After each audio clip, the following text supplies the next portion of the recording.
ટ્રમ્પે social media પર લખ્યું છે કે વિશ્વમાં સર્વશ્રેષ્ઠ એવી અમેરિકન નેવી હોર્મુઝની સામુદ્રધુનીમાં પ્રવેશતા કે ત્યાંથી બહાર નીકળતા તમામ જહાજોની નાકાબંધી કરવાની પ્રક્રિયા શરૂ કરશે.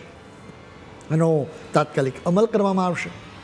કોઈક તબક્કે અમે એવી સ્થિતિ પર પહોંચીશું કે બધાને ત્યાંથી અંદર જવા દેવામાં આવશે અને બધાને બહાર જવા દેવામાં આવશે. પરંતુ ઈરાને આવું થવા દીધું નથી. ટ્રમ્પની વાત સાંભળીને એવું લાગતું હતું કે હવે હોર્મુઝના રસ્તેથી એક પણ જહાજ પસાર થઈ શકે નહીં. પરંતુ આખરે અમેરિકન સેન્ટ્રલ કમાન્ડ ફોર્સિસ એટલે કે સેટકોમે આ બાબતે ખુલાસો કર્યો. ટ્રમ્પના આદેશ મુજબ અમેરિકન સમય મુજબ 13 એપ્રિલના રોજ સવારે 10 વાગ્યાથી અમેરિકન સેનાએ ઈરાનના તમામ બંદરોની નાકાબંધી શરૂ કરી દીધી છે. ભારતીય સમય મુજબ 13મી એપ્રિલ સાંજે 7:30 વાગ્યાનો સમય થાય.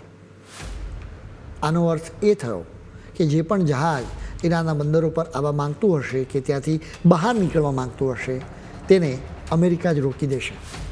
એટલે કે મૂળ ઈરાનને જ વેપાર કરતું રોકવામાં આવશે. આ નિયમ દુનિયાના તમામ દેશોના જહાજોને એકસરખી રીતે લાગુ પડશે. પછી ભલે તે અરબી સમુદ્રમાં આવેલા ઈરાની બંદરો હોય કે ઓમાનની ખાડીમાં આવેલા. બીજો કોઈ પણ દેશ ઈરાનમાંથી વસ્તુ મંગાવી નહીં શકે કે મોકલી નહીં શકે. જોકે સેન્ટકોમે એક મોટી રાહતની વાત પણ અહીં કરી છે કે જે જહાજો ઈરાન સિવાયના બીજા દેશોના બંદર ઉપર જઈ રહ્યા હોય તેમને હોર્મુઝની સામુદ્રધુનીમાંથી પસાર થતાં બિલકુલ રોકવામાં આવશે નહીં. એટલે કે સામાન્ય વેપારી જહાજોની અવરજવર પર કોઈ આંચ નહીં આવે.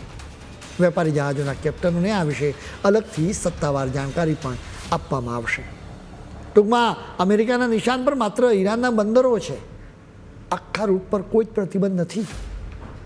અત્યાર સુધી ઈરાને હોર્મુઝનો રસ્તો બ્લોક કર્યો હતો, જેનાથી ખાડી દેશો પરેશાન થઈ ગયા હતા.